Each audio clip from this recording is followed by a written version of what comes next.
अस्सलाम वालेकुम, मैं हूं दिन इम्तियाज़ और आप देख रहे हैं तख्ती ऑनलाइन। जो हमारी ज़मीन पर ग्लोबल वार्मिंग के असरात बढ़ते जा रहे हैं, वैसे वैसे हमारे जहनों में ये ख्याल आता जा रहा है कि हमें ज़मीन की इंजीनियरिंग करने की ज़रूरत है।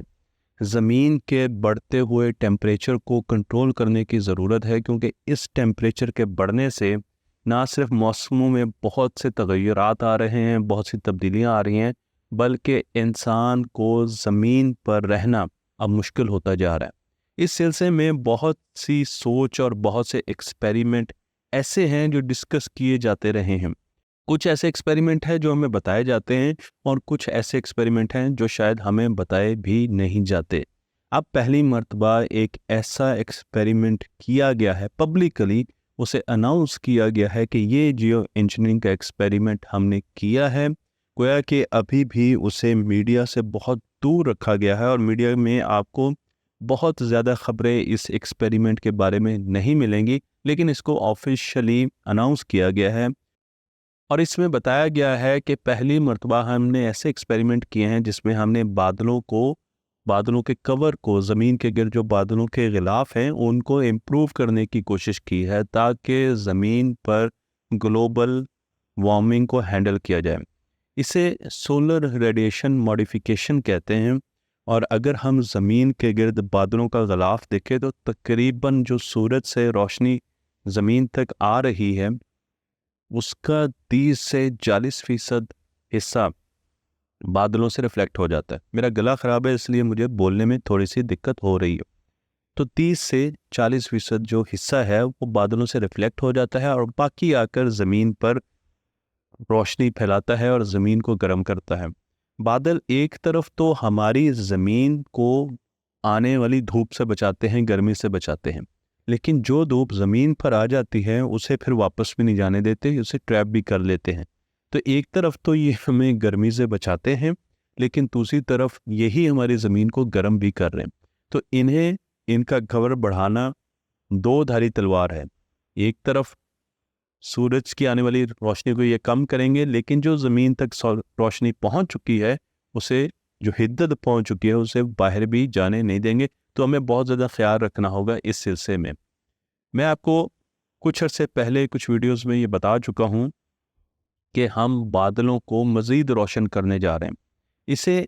इस प्रोजेक्ट को क्लाउड ब्राइटनिंग प्रोजेक्ट कहा जाता है और इस प्रोजेक्ट में हम समंदरों के ऊपर जो बादल हैं, कभी आपने देखा है कि जहाज़ गुजरता है तो आपको नज़र आता है कि जहाज़ का जो धुआं होता है वो जम जाता है और वहाँ पर आपको बादलनुमा चीज़ें नज़र आना शुरू हो जाती हैं। बिल्कुल उसी कॉन्सेप्ट को लेकर हम चल रहे हैं और हम सी वाटर को, पानी को, समुद्री पानी को प्रेशराइज करके जहाज़ों के, बहरी जहाज़ों के ज़रिए स्प्रे कर रहे हैं।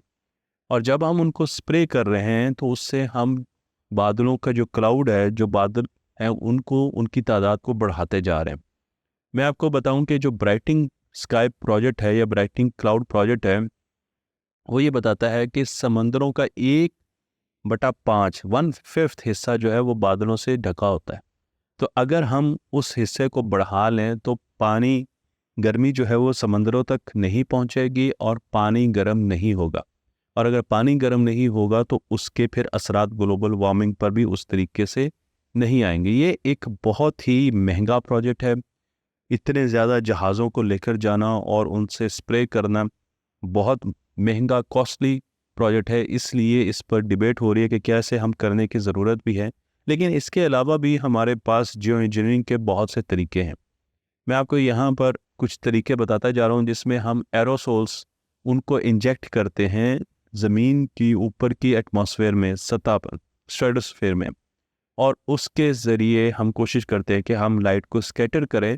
लाइट आए, उन एरोसोल पार्टिकल से टकराए, स्कैटर हो, और जब वो स्कैटर हो जाए तो उसके बाद वो ज़मीन तक ना पहुँचे।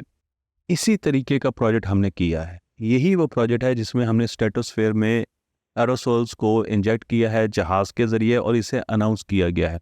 पहली मर्तबा ये काम किया गया है और इसके ज़रिए ज़मीन को ठंडा करने की कोशिश की गई है। लेकिन इसके साथ साथ हमारे पास और भी बहुत से तरीके हैं। मसलन एक तरीका ये है कि हम एटमॉस्फेयर में बड़ी बड़ी स्क्रीन्स लगा लें, मेटल की स्क्रीन्स लगा लें, जो कि मैं यहाँ पर आपको लगा, और इसे रिफ्लेक्टर्स कहते हैं, इन्हें रिफ्लेक्टर्स कहते हैं। तो जब सूरज की रोशनी आए वो इन स्क्रीन्स पर पड़े, जो स्पेस में भी हों, खला में भी लग सकती हैं, जो ज़मीन के आगे भी लग सकती हैं और ज़मीन के एटमॉस्फेयर में भी लग सकती हैं, और वो इन्हें रिफ्लेक्ट करना शुरू कर दें। क्लाउड ब्राइटनिंग प्रोजेक्ट का तो मैंने बताया और एरोसोल इंजेक्शन का भी बताया, लेकिन कुछ ऐसे प्रोजेक्ट्स भी हैं जो कि अब बहुत ज़्यादा क्रिटिसिज्म की वजह से बंद होते जा रहे हैं। इनमें हार्वर्ड यूनिवर्सिटी का रिसेंट एक प्रोजेक्ट है जो कि उन्होंने बंद किया है, और उसमें वो स्वीडन की स्ट्रेटोस्फेयर में ऊपर जो लेयर है उसमें एरोसोल्स को इंजेक्ट करने जा रहे थे। लेकिन इस पर इतनी ज़्यादा पब्लिक की तरफ से तनकीद आई कि आखिरकार हार्वर्ड यूनिवर्सिटी को अपना ये प्रोजेक्ट बंद करना पड़ा। मैं आपको यहाँ पर स्ट्रेटोस्फेयर भी दिखा रहा हूँ, क्योंकि लोगों का ये ख्याल था कि वेदर पैटर्न्स इतने ज़्यादा कॉम्प्लेक्स हैं कि अभी तक हमने सुपर कंप्यूटर्स का भी इस्तेमाल कर लिया, लेकिन हम वेदर पैटर्न्स को प्रिडिक्ट नहीं कर पा रहे। हम ये नहीं प्रिडिक्ट कर पाते कि कल क्या होगा, परसों क्या होगा। तो जब हम स्ट्रेटोस्फेयर को इंजेक्ट करेंगे, स्ट्रेटोस्फेयर को हम बैलून, हॉट एयर बैलून्स के ज़रिए भी, एक एक्सपेरिमेंट ये भी किया गया और ये इमेच्योर लोग कर रहे हैं, आम लोग कर रहे हैं, कि वो एरोसोल्स डालते हैं और एक बैलून लेते हैं और उस बैलून को उड़ा देते हैं हवा में। वो स्ट्रेटोस्फेयर में जाता है, बाय प्रेशर कम होता है, वो फट जाता है और वहाँ पर एरोसोल्स फैल जाते हैं। अब इन एरोसोल्स का मैं आपको ये भी बता दूं कि जब एक आतिशफशां फटता है तो उसकी जो स्मोक से सूट निकलती है, सूट कार्बन का जो पाउडर निकलता है, वो भी एरोसोल की फॉर्म में जाता है, एशेस की फॉर्म में जाता है और हमारी ज़मीन के बड़े हिस्से को ढांप लेता है। वहाँ से आपको याद होगा जब भी बहुत बड़े आतिशफशां फटते हैं तो वहाँ से एरोप्लेन्स गुजर नहीं सकते, फ्लाइट्स कैंसिल हो जाती हैं, लेकिन ज़मीन ठंडी हो जाती है, नीचे ज़मीन ठंडी हो जाती है, धूप कम आती है। तो हमारे पास कई ऐसे तरीके हैं, कुछ नेचर हमें देती है और कुछ तरीके हमने खुद ईजाद किए हैं, जिसमें हम स्ट्रेटोस्फेयर में जाकर और पार्टिकल्स एम्बेड करते हैं जिन्हें एरोसोल्स कहते हैं, और उनके ज़रिए हम मौसमों को कंट्रोल करना चाहते हैं। लेकिन क्या ये मौसम हमारी दुनिया को बेहतर बनाएंगे या ये फ्यूचर में ज़्यादा फ्लड्स लाएंगे, सैलाब लाएंगे, कहत पड़ेगा इनसे, इनसे खुश्क साली आएगी, इनसे बहुत ज़्यादा बारिशें होंगी, ये हम अभी कह नहीं सकते। कुछ साइंसदानों का ये भी ख्याल है कि इस किस्म के एक्सपेरिमेंट से जहाँ पर मौसमों में बहुत ज़्यादा चेंजेस आएंगी जो कि हम प्रिडिक्ट नहीं कर पा रहे, उसी तरीके से मछली को, फिशरी को और फार्मिंग को, इनको भी, इन सनतों को भी बहुत ज़्यादा नुकसान पहुंचेगा। और फिर असल मसला तो वहीं का वही है, और वो मसला है फॉसल फ्यूल को जलाने का।